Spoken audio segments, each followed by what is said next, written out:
4 سالش تمنا شوش سوری قدیان ام در بای سالا 50 بون دو 4 سالان دا خلق سوری 100,000 قربانی دا و 10,000 هاتن گردن و بنچاف کردن و به میلیونا بین پنابر و در به در کم هاورو ببینن خلق عفرین وی مجاره چاود نرخینه شورشک چه بی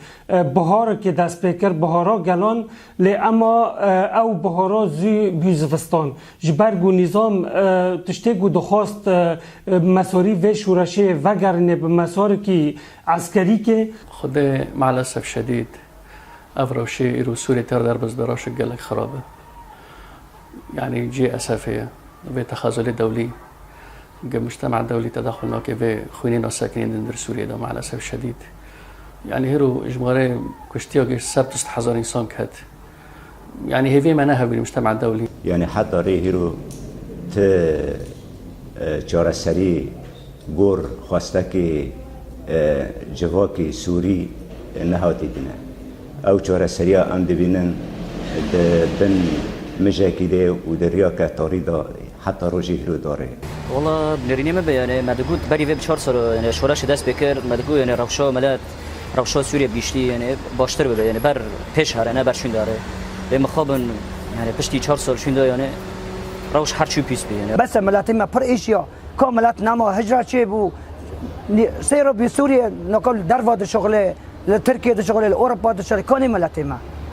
والله 4 سال دربس من سنه ما برش هاتم بون ام كاتن حصارجي وام كاتن ازماجي وام كاتن ام قدايقين وشعبي ما وبوجاري ما و على اساس انه ثوره دركتنا ثوره دركت سمسارك برمازنا السر مدماشي السر كردال السر سوريا عمليه ثوره سوريا ده برمازم بي بس للاسف ام ناقش تمكاوي اصلا ما دخست افجي لستوكك النظاميه وسن هذه سنه خورد بند في واردا جارسريا غور برجواندی سوری به تبایی آوا بده.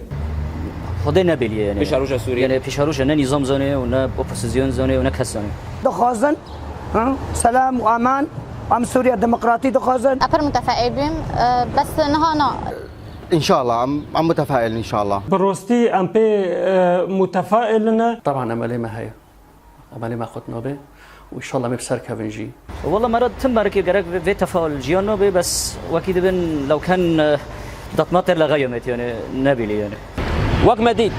تابي إيشو أستانجيان لخلق عفريني هبي سركتنا شواش آزادي أرومتي نبريا وتكازكا كوفينا قال سوريا نشكا جواني بش أوريد نيوز عفرين